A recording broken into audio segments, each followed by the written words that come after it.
लेकिन आज भी वो अधिकार के हमारे समाज के लोग बहुत जगह जौन बाकी लोग जानता, लेकिन कई लोग तो अभी भी अनजान बा।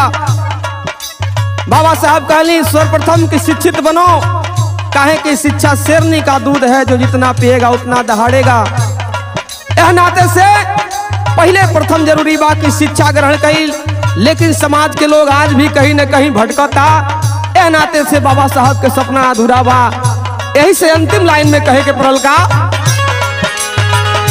सुना ये बहुजन जिंदगी ऐसे ना बीतावा,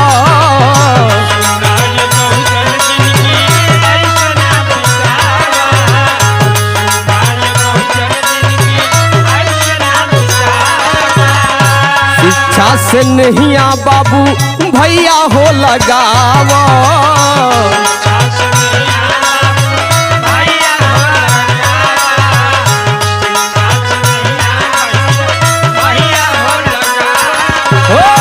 सुना ये बहुजन जिंदगी ऐसे ना बीतावा, शिक्षा से नहीं आ बाबू भैया हो लगावा। और अंत लाइन में अमर बाबू कहत हुए का, कहेला अमर हमें छिपल बा खजनवा, ओ कहेले अमर हमें छिपल बा खजनवा, देनावा